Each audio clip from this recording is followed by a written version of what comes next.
કેન્દ્રીય ચૂંટણી પંચે લોકસભા ચૂંટણીનો કાર્યક્રમ જાહેર કર્યો છે। દેશમાં કેન્દ્રીય ચૂંટણી પંચ દ્વારા લોકસભાની ચૂંટણીની તારીખો આજે જાહેર કરી દીધી છે। કુલ 7 તબક્કામાં ચૂંટણી યોજવામાં આવશે, જ્યારે ગુજરાતમાં ત્રીજા તબક્કામાં ચૂંટણી યોજવામાં આવશે। ગુજરાતમાં 26 લોકસભાની બેઠકો ઉપર 7મી મેના રોજ મતદાન થશે, જ્યારે 4 જૂનના રોજ મતગણતરી યોજાશે। 2024ની લોકસભાની ચૂંટણી 7 તબક્કામાં થશે અને 4 જૂને તેનું રિઝલ્ટ જાહેર થશે। દેશના લગભગ 97 કરોડ મતદારો 543 સાંસદોને ચૂંટીને દિલ્હી મોકલશે।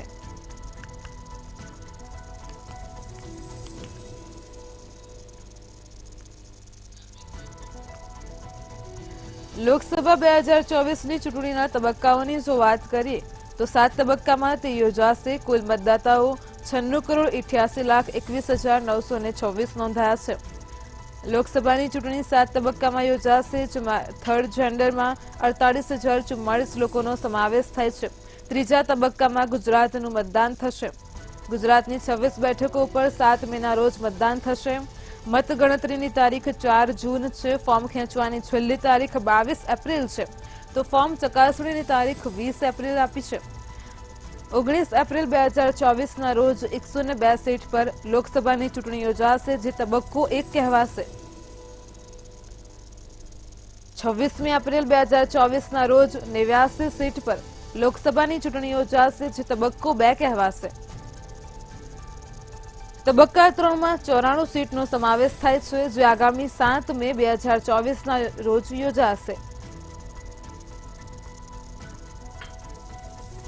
96 સીટ પર 13 મે 2024ના રોજ તબક્કો 4 યોજવામાં આવશે।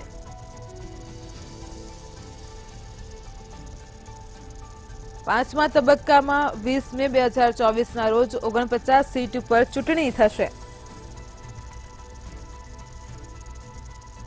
તો 25 મે 2024ના રોજ 57 સીટ પર છઠ્ઠો તબક્કો યોજાશે। લોકસભા ચૂંટણી 2024ની જો અંતિમ તબક્કાની વાત કરીએ તો તે 1 જૂન 2024ના રોજ 57 સીટ પર ચૂંટણી લડાશે। પરિણામની તારીખ 4 જૂન છે। ટોટલ સીટ 543 છે, તો કુલ મતદાતાઓ 96 કરોડ છે।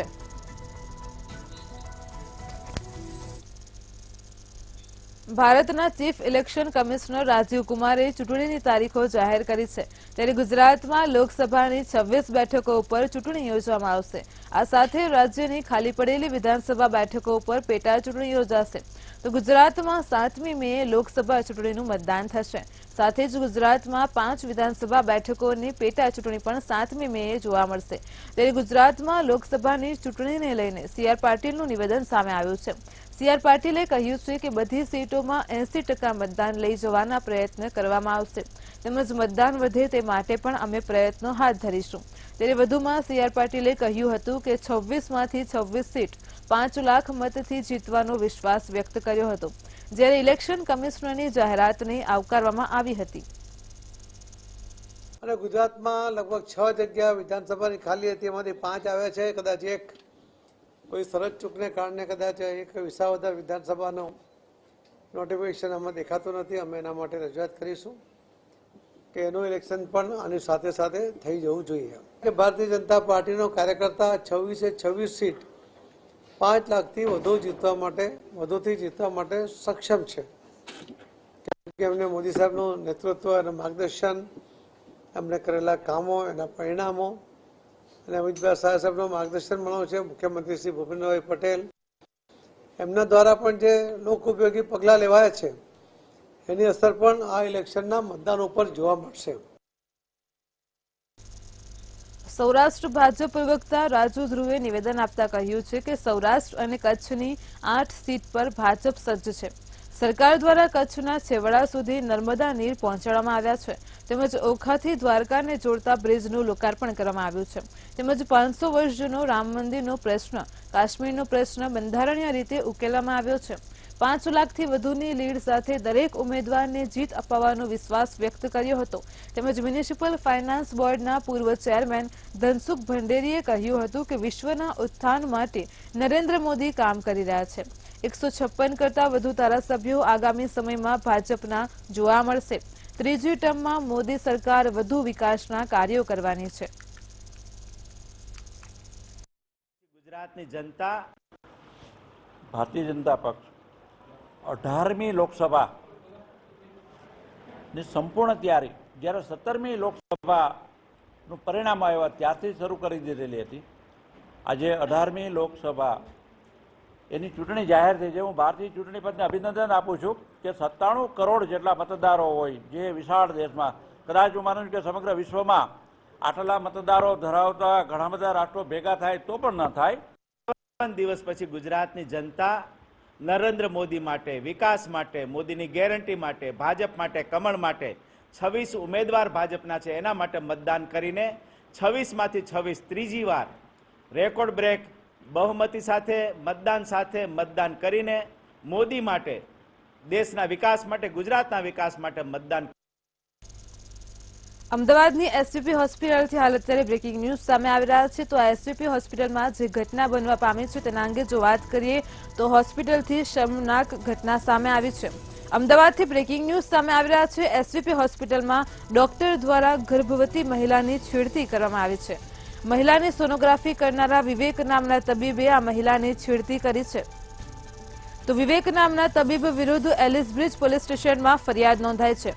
અમદાવાદની એસવીપી હોસ્પિટલને શર્મનાક કરતી ઘટના સામે આવી છે. ગાયનેક વિભાગના ડોક્ટર વિવેકે છેડતી કર્યાનો આરોપ સામે આવ્યો છે. ડોક્ટર વિરુદ્ધ ફરિયાદ નોંધાઈ છે. તો એલિસબ્રિજ પોલીસ સ્ટેશન ખાતે આ ડોક્ટર વિવેક વિરુદ્ધ ફરિયાદ નોંધવામાં આવી છે. એસવીપી હોસ્પિટલમાં ડોક્ટર દ્વારા ગર્ભવતી મહિલાની છેડતી થઈ છે. તો મહિલાની સોનોગ્રાફી કરનારા વિવેક નામના તબીબે આ મહિલાની છેડતી કરી છે. વિવેક નામના તબીબ વિરુદ્ધ એલિસબ્રિજ પોલીસ સ્ટેશનમાં ફરિયાદ નોંધવા પામી છે. અમદાવાદથી બ્રેકિંગ ન્યૂઝ સામે આવી રહ્યા છે. ગાયનેક વિભાગના ડોક્ટર વિવેકે છેડતી કર્યાનો આરોપ સામે આવી રહ્યો છે. ગર્ભવતી મહિલાની સોનોગ્રાફી કરતા સમયે આ ડોક્ટરે મહિલાની છેડતી કરી છે. તો અમદાવાદમાં એસવીપી હોસ્પિટલને શર્મનાક કરતી ઘટના સામે આવી રહી છે. એસવીપી હોસ્પિટલમાં ડોક્ટર દ્વારા ગર્ભવતી મહિલાની છેડતી કરવામાં આવી છે.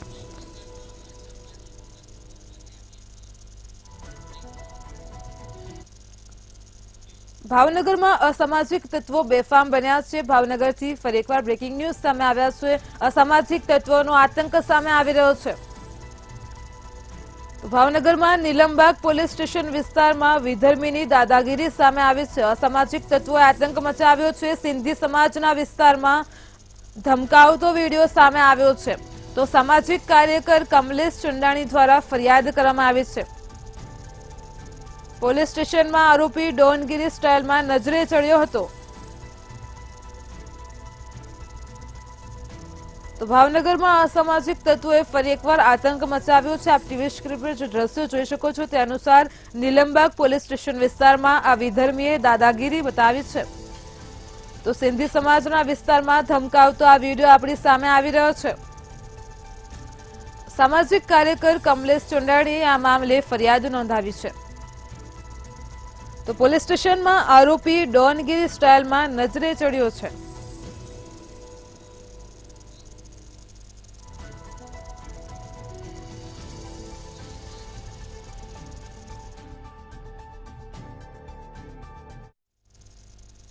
વડોદરાથી બ્રેકિંગ ન્યૂઝ સામે આવી રહ્યા છે. જો વાત કરવામાં આવે તો વડોદરામાં હાલ અત્યારે મોટા સમાચાર સામે આવી રહ્યા છે. કરખડી ગામે માનવતાને શમશાર કરતો કિસ્સો સામે આવ્યો છે. વડોદરામાં મહિલાને નિવસ્ત્ર કરી અને તાલિબાનની સજા આપી અને તેને ફેંકી દેવાય છે. તો મહિલાના હાથ બાંધી અને તેને પાણીમાં નાખી દેવાય છે. તાલિબાની કૃત્ય સામે આવી રહ્યું છે. પૂર્વ પતિએ હત્યા કરી હોવાનું પણ સામે આવ્યું છે. વડોદરામાં જે ઘટના બનવા પામી છે તેની વાત કરીએ તો વડુ પોલીસ મથકે હત્યાનો ગુનો નોંધ્યો છે.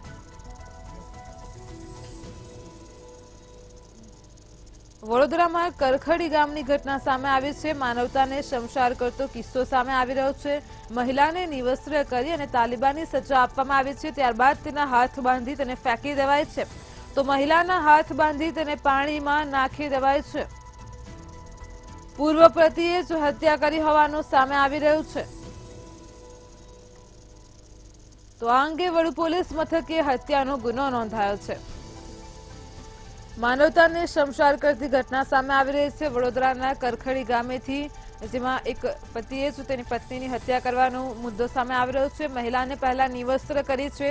તાલિબાની સજા આપી તેને ફેંકી દેવાઈ છે. મહિલાના હાથ બાંધી તેને પાણીમાં નાખી દેવાય છે.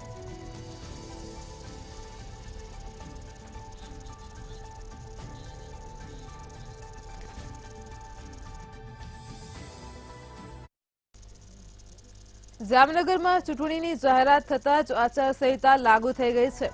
તો લોકસભા 2024ની ચૂંટણીની જાહેરાત થઈ ચૂકી છે. તે દરમિયાન જામનગરમાં આચારસંહિતા લાગુ થઈ છે.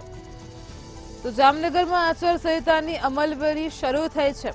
રાજકીય પાર્ટીના બેનરો, ચિત્રો હટાવવાની કામગીરીની શરૂઆત થઈ ચૂકી છે.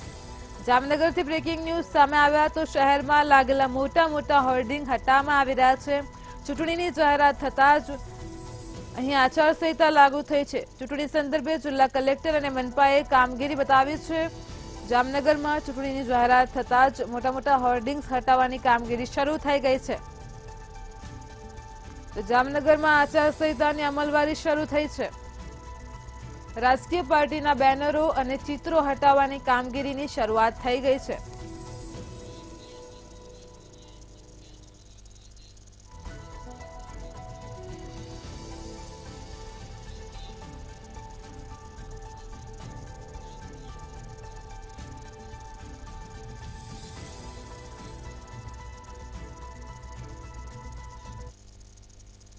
આઈપીએસ અધિકારીઓને જગ્યા છોડવાનો આદેશ આપવામાં આવ્યો છે. બ્રેકિંગ ન્યૂઝ સામે આવી રહ્યા છે. આઈપીએસ અધિકારીઓને જગ્યા છોડવાનો આદેશ અપાયો છે. તો આચારસંહિતા લાગતા જ આ નિર્ણય લેવાયો છે. આઈપીએસ અધિકારીઓને તેમની જગ્યા છોડવાનો આદેશ આપ્યો છે. એક જગ્યાએ 3 વર્ષથી વધુ સમય થતા આ નિર્ણય લેવાયો છે. આચારસંહિતા લાગતા જ નિર્ણય લેવામાં આવ્યો છે. તો એક જગ્યાએ 3 વર્ષથી વધુ સમય થતા જ આ નિર્ણય લેવાયો છે. આઈપીએસ અધિકારીઓને તેમની જગ્યા છોડવાનો આદેશ આપવામાં આવ્યો છે.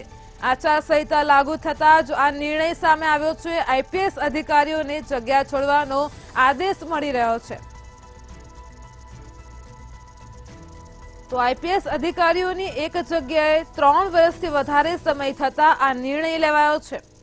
આચારસંહિતા લાગતા જ આ નિર્ણય સામે આવી રહ્યો છે. આઈપીએસ અધિકારીઓને જગ્યા છોડવાનો આદેશ મળ્યો છે. એક જ જગ્યાએ 3 વર્ષથી વધુ સમય થતા નિર્ણય લેવાયો છે. આઈપીએસ અધિકારીઓને જગ્યા છોડવાનો આદેશ આપવામાં આવ્યો છે. આચારસંહિતા લાગુ થતા જ આ નિર્ણય સામે આવ્યો છે. એક જ જગ્યાએ 3 વર્ષથી વધુ સમય થતા હવે આઈપીએસ અધિકારીઓને તેમની જગ્યા છોડવાનો આદેશ આપવામાં આવ્યો છે. આચારસંહિતા લાગતા જ આ નિર્ણય લેવાયો છે. બ્રેકિંગ ન્યૂઝ સામે આવી રહ્યા છે. એક જ જગ્યાએથી 3 વર્ષથી વધુ સમય થતા આઈપીએસ અધિકારીઓને જગ્યા છોડવાનો આદેશ આપવામાં આવ્યો છે.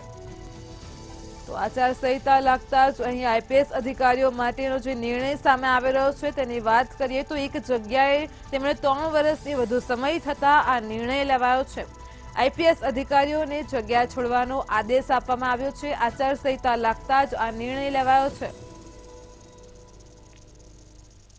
આઈપીએસ અધિકારીઓને લઈને બ્રેકિંગ ન્યૂઝ સામે આવ્યા છે. તેમના માટે એક મહત્વનો નિર્ણય લેવામાં આવ્યો છે. જેની વાત કરીએ તો એક જ જગ્યાએ 1 વર્ષથી વધુ સમય થતા હવે આ નિર્ણય સામે આવી રહ્યો છે. આઈપીએસ અધિકારીઓને જગ્યા છોડવાનો આદેશ આપવામાં આવ્યો છે. ખાસ કરીને આચારસંહિતા લાગતા જ આ નિર્ણય સામે આવી ગયો છે. આઈપીએસ અધિકારીઓ માટે આ નિર્ણય સામે આવ્યો છે. આચારસંહિતા લાગતા જ આ નિર્ણય લેવાયો હોવાનું સામે આવી રહ્યું છે. એક જગ્યાએ 3 વર્ષથી વધુ સમય થતા આ નિર્ણય લેવાયો છે.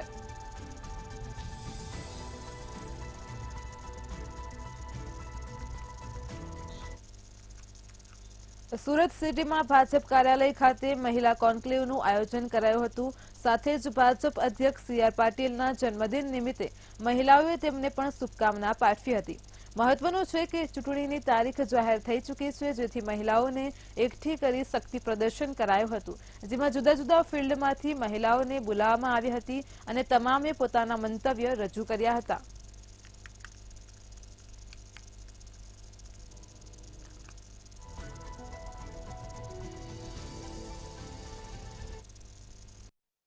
ભારતીય જનતા પાર્ટી મહિલા મોરચા દ્વારા રાષ્ટ્રીય સ્તરેથી 100 સ્માર્ટ સિટીની અંદર મહિલા કોન્ક્લેવનું આયોજન કરવામાં આવ્યું હતું. એ પૈકી સુરત દુનિયાનું ફાસ્ટેસ્ટ ગ્રોઈંગ સિટી છે અને આની અંદર ખૂબ મોટા પ્રમાણમાં માતૃશક્તિ છે, મહિલાઓ છે અને આ મહિલાઓને જુદા જુદા વિસ્તારમાંથી, જુદા જુદા વિભાગમાંથી, એના પોતાના ફિલ્ડમાંથી અહીંયા આજે બોલાવીને સરસ મજાનું માર્ગદર્શન આપવામાં આવ્યું છે. મોદી ગેરંટી 3 સાથે, મોદી પરિવાર સાથે જોડાઈને આવનારા દિવસોની અંદર આ પ્રચાર પ્રસારમાં કેવી રીતે કામ કરવું એના માટેના અમે સૌ સંકલ્પબદ્ધ થયા. Bhavnagar collector R.K.. મહેતાએ લોકસભા ચૂંટણીને લઈને માહિતી આપી છે. તો ભાવનગર જિલ્લામાં 7 વિધાનસભા મત વિસ્તાર વાઇઝ 7 એમ કુલ 49 મહિલા પોલિંગ સ્ટેશનની સ્થાપના કરવામાં આવશે. તેમજ જિલ્લા કક્ષા તથા આરઓ કક્ષાએ સિંગલ વિન્ડો સિસ્ટમની સુવિધા ઊભી કરવામાં આવશે. ભાવનગર જિલ્લાના કુલ 1845 મતદાન મથકો માટે કુલ 1191 સ્ટાફ ડેટાબેઝમાં ઉપલબ્ધ છે.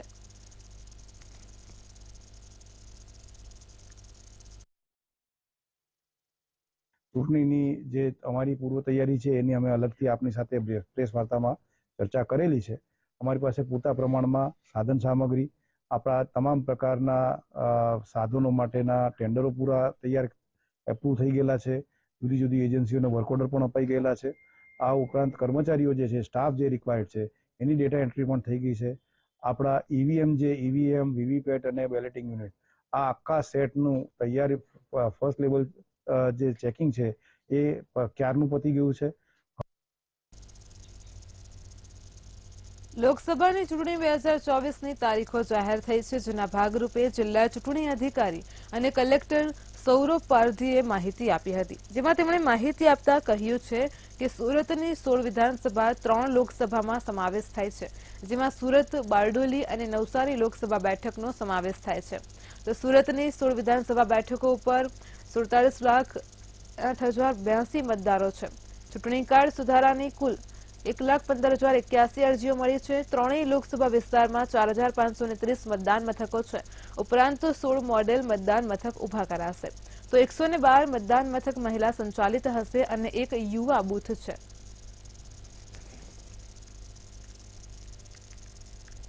આજથી આચારસંહિતા અમલમાં આવી ગઈ છે. એની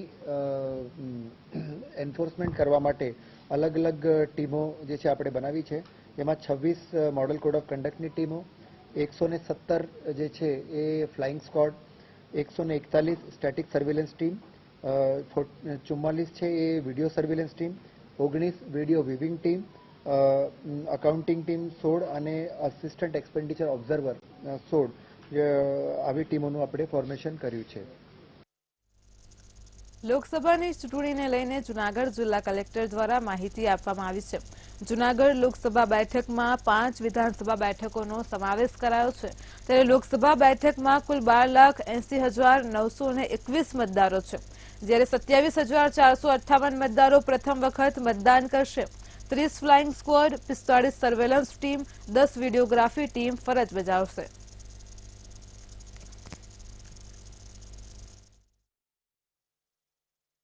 એમાં ગુજરાતમાં જે ચૂંટણી થવાની છે લોકસભાની એ 3જા ફેઝમાં છે અને એ ફેઝમાં જે ચૂંટણી થવાની છે એના અનુસંધાને જૂનાગઢ પાર્લામેન્ટ કોન્સ્ટિટ્યુન્સીમાં સંપૂર્ણ રીતે તૈયારી થઈ ચૂકી છે.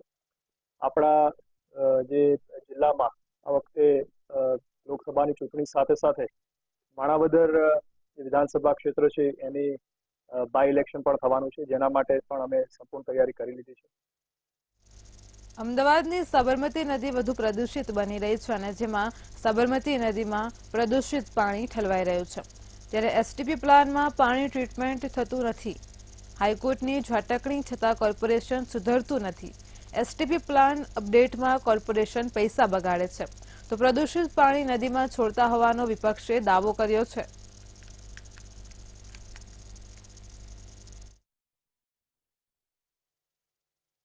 साबरमती नदी दिन पर दिन प्रदूषित होती जा रही है और भारतीय जनता पार्टी और अहमदाबाद म्युनिसिपल कॉर्पोरेशन सिर्फ हाथ पे हाथ रखकर धरा बैठा हुआ है.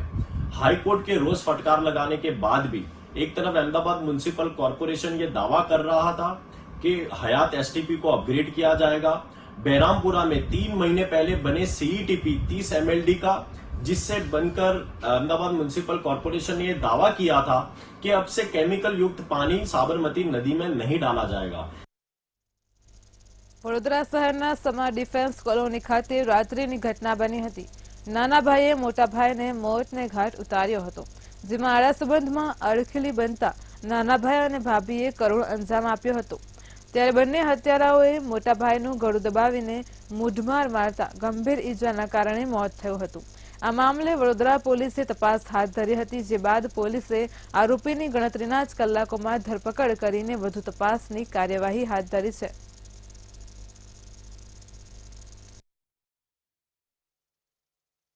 એના મોટા ભાઈની પત્ની છે હરગોવિંદભાઈની, તેને 1 વર્ષથી આડા સંબંધો હતા અને શંકાઓના હિસાબે હરિગોવિંદ છે એની પત્નીને માર મારતો અને એની સાથે ઝઘડા કરતો। એટલે પ્રેમમાં આડા સંબંધમાં આડખીલી રૂપ બનતો હોય પોતાનો ભાઈ, એટલે ધર્મેન્દ્રભાઈ અને તેની ભાભી સાધનાએ ગળાએ ટૂંપો આપી અને ગુપ્ત ભાગે લાતો મારી અને મૃત્યુ નિપજાવ્યું છે। સુરતમાં આજે ધાનેરા જૈન સમાજના લોકો દ્વારા હાથમાં બેનર રાખી નારેબાજી સાથે રેલી કાઢવામાં આવી હતી। જૈન સમાજ દ્વારા રેલી કાઢી અને વિરોધ નોંધવામાં આવ્યો હતો। તેમાં આક્ષેપ કરાયા હતા કે ધાનેરા ખાતે ઉપાશ્રય અને જિનાલય બનાવવાનું હતું। જો કે હાલની નવી કમિટીએ જિનાલય નહીં પરંતુ માત્ર ઉપાશ્રય બનાવવામાં આવ્યું છે, જેના કારણે વિરોધ નોંધવામાં આવ્યો હતો।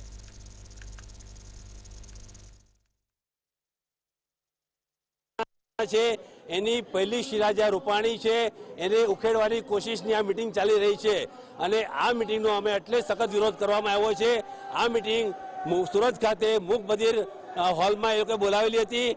અમે લોકોને જાણ થઈ, એના એજન્ડા એટલા ભયંકર છે કે આના પછીના પરિણામો બહુ જ વિપરીત અને ખરાબ આવી શકે એમ છે અને ભાઈઓ બહેનોમાં અહીંથી વધુ બી ઝેર વધી શકે એમ છે। એને અટકાવવા અમે લોકોએ શાંતિકૂચ કરી અને અમે અમારું એક આવેદનપત્ર આપવામાં આવ્યા છીએ કે અહીંયા તમે જે મુદ્દાઓ લીધા છે એ મુદ્દા ગેરલાયક છે, એ બરાબર નથી, તો એનું અમે એક બહિષ્કાર કરી રહ્યા છે। અમારા એ લોકો દેરાસર અમે જે શિલાન્યાસ કરેલો છે એ દેરાસરનું એ વખોડી નાખવા માંગે છે, ફક્ત ઉપાશ્રય બનાવવા માંગે છે। જામનગરમાં એડવોકેટની હત્યા મામલે જામનગર વકીલ મંડળ દ્વારા એડવોકેટ પ્રોટેક્શન એક્ટની માંગ કરવામાં આવી છે। તો જામનગર વકીલ મંડળના સભ્ય સિનિયર વકીલ હારૂન પલેજાની ગત બુધવારની સમી સાંજે હત્યા કરવામાં આવી હતી। માથાભારે શખ્સ સામે નોંધાયેલા ગુનામાં ફરિયાદીના વકીલ તરીકે રોકાણનો ખાર રાખી હત્યા કરવામાં આવી હતી, જેને લઈને જામનગરના વકીલો સુરક્ષાની માંગ કરી રહ્યા છે। વધુમાં એડવોકેટની હત્યાના વિરોધમાં જામનગર વકીલ મંડળ દ્વારા બાઇક રેલી યોજવામાં આવી હતી। તો લાલ બંગલા 7 રસ્તા સર્કલથી કલેક્ટર કચેરી સુધી યોજાયેલી બાઇક રેલીમાં બહોળી સંખ્યામાં વકીલો જોડાયા હતા। સિનિયર વકીલ શ્રી હારૂનભાઈ પલેજાનું સમી સાંજે બેડી વિસ્તારની અંદર ઘાતકી રીતે મર્ડર થયેલું હોય।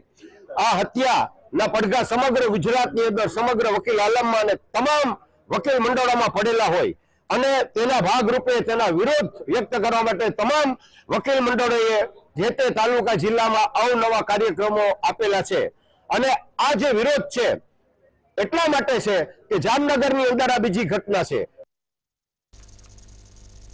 સુરતના વરાછા વિસ્તારમાં અચાનક સ્લેબના છજાનો ભાગ ધરાશયી થયો હતો। ઘનશ્યામનગર સોસાયટીમાં આવેલી શેરી નંબર 13માં આ ઘટના બની હતી। સ્લેબ નીચે પડતા નાસભાગ મચી જવા પામી હતી। તો જર્જરિત બાંધકામનો ભાગ ધરાશયી થયો હતો। તે દરમિયાન નીચે એક હાથ લારી ઊભી હતી અને જેમાં સ્લેબનો તમામ ભાગ લારી ઉપર પડ્યો હતો, જેના કારણે લારીનો ખુરદો બોલી ગયો હતો। સદનસીબે આ ઘટના બની તે દરમિયાન આસપાસ કોઈ ના હોવાથી મોટી દુર્ઘટના ટળી ગઈ હતી। મહત્વનું છે કે સુરત મહાનગરપાલિકા દ્વારા અનેક જગ્યા પરથી જર્જરિત બાંધકામ ઉતારી પાડવા માટે નોટિસો પાઠવવામાં આવે છે।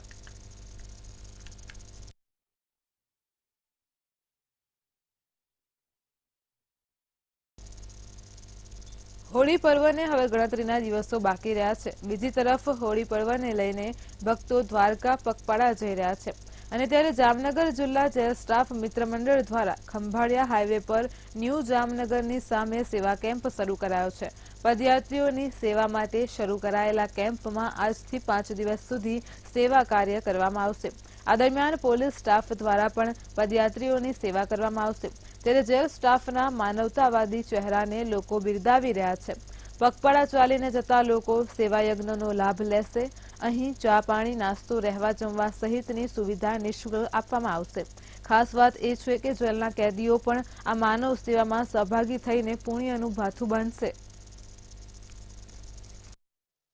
जामनगर जेल के एक प्रयास रहित जो द्वारकाधीश फूलडोल उत्सव में जो पदयात्री आएंगे उनकी सुविधा के लिए पूरे कैंप की आयोजन किया गया है।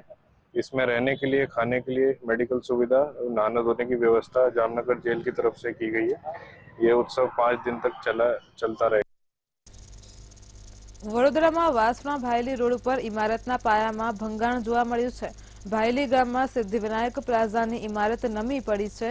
બાજુમાં કન્સ્ટ્રક્શન કરતી વખતે ભંગાણ પડ્યું હતું, તો આ ફ્લેટમાં 48 પરિવારો રહી ચૂક્યા છે। 300 થી વધુ લોકોમાં ભયનો માહોલ જોવા મળ્યો છે। ફાયર અધિકારી જયદીપ ગઢવીનું નિવેદન સામે આવ્યું છે। ફ્લેટનો સ્લેબ ધરાશયી થવાનો કોલ મળ્યો હતો।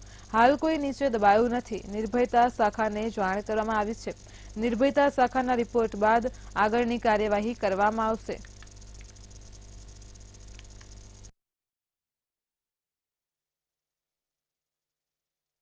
આ 1 મહિના પહેલા 2 મહિના પહેલા બિલ્ડિંગે પૂજન રેસિડેન્સીના બિલ્ડરે મકાન બાંધવાનું કામ ચાલુ કર્યું એ લોકોએ ત્યાં।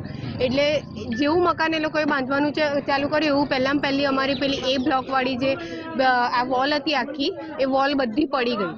એ વોલ પડી ગઈ પછી અહીંના સ્થાનિક જે રહેવાસીઓ હતા, જે લેડીઝો હતા, જેન્ટ્સ હતા, એ બધા ભેગા થઈને બિલ્ડરને આપણે એક ખાલી અરજી કરવા ગયા કે ભાઈ અમારી સાથે આવું પ્રોબ્લેમ થયો છે, એટલે તમે પહેલાં વોલ સેફટી કરો। અમારા નાના બાળકો નીચે પાર્કિંગમાં રમે છે, તો પહેલાં અમને પૂરું સેફટી પ્રોટેક્શન આપો, પછી તમારું કામ ચાલુ કરો। તો બિલ્ડરે બાંહેધરી આપી કે હા, અઠવાડિયા 10 દિવસમાં હું મારી રીતે મારું કામ, તમારી સેફટી સિક્યોરિટી પહેલાં કરીશ, પછી હું મારું કામ કરીશ। આજે તમે જોઈ શકો છો કે એને પહેલાં એનું બધું જે કામકાજ છે ચાલુ કરી દીધું। વાસણા ફાયર સ્ટેશનને સવારે એક કોલ મળ્યો કે વાસણા રોડ પર આવેલ સિદ્ધિવિનાયક પ્લાઝામાં એક સ્લેબ ધરાશાયી થયો છે અને નીચે કોઈ માણસ કે જીવ દબાયાની આશંકા છે। ત્યારબાદ તરત જ વાસણા ફાયર સ્ટેશનની રેસ્ક્યુ ટીમ ટર્નઆઉટ લઈ ઘટના સ્થળ પર આવી, ત્યારે ખબર પડી કે કોઈ માણસ કે જીવ દટાયું નથી, પરંતુ બિલ્ડિંગને અડીને જ એક અંડર કન્સ્ટ્રક્શન સાઇટ ચાલતી હતી અને અંડર કન્સ્ટ્રક્શન સાઇટની નીચે ખોદકામ કરવાના કારણે આ સ્લેબ ધરાશાયી થયો છે એવી પ્રાથમિક વિગત મળી। ત્યારબાદ નિર્ભયતા શાખાને અત્યારે અહીંયા બોલાવી લેવામાં આવી છે અને જો ભયજનક બિલ્ડિંગ જણાશે તો તેઓ લોકો નોટિસ આપશે અને સમગ્ર બિલ્ડિંગને બેરિકેશન કરવા માટે પણ જણાવવામાં આવ્યું છે। બિલ્ડિંગ ધરાશાયી નથી થઈ, અમારું બેઝમેન્ટ આવે છે અને એમનું જૂનું બનેલું સિદ્ધિવિનાયક પ્લાઝા છે અને એમની દિવાલ અને અમારી દિવાલ કોમન છે, એટલે એમની દિવાલના બાજુમાં અમે કામ કરતા એ લોકો બાજુ છે ને પાણીનું લીકેજ છે, ડ્રેનેજનું। તો આખી દિવાલમાંથી અમુક ભાગમાં જે લીકેજ વાળો ભાગ પડી ગયો છે, માટીનો ભાગ લીકેજના લીધે નીચે આવી ગયો છે અને પીસીસીનો સ્લેબ તૂટી ગયો, પીસીસી તૂટી ગઈ। એ સિવાય કંઈ બીજું નુકસાન નહીં થયું, પણ રહીશોને પેલી માહિતી ના હોય એટલે એમને ડર લાગી રહ્યો છે। બિલ્ડિંગને સેફટી બાબતે કોઈ ઇસ્યુ અત્યારે છે નહીં અને અમારી સાથે વાત થઈ ગઈ છે કે જે બી ક્યાંક ખર્ચો કરવાના છે, જે કે થશે મારા સો ખર્ચો હું કરાવી આપીશ, એવું સમાધાન થયેલું જ છે। મેટ્રો 10માં હાલ આટલું જ। પડે પરની અપડેટ માટે જોતા રહો મંતવ્ય ન્યૂઝ। નમસ્કાર।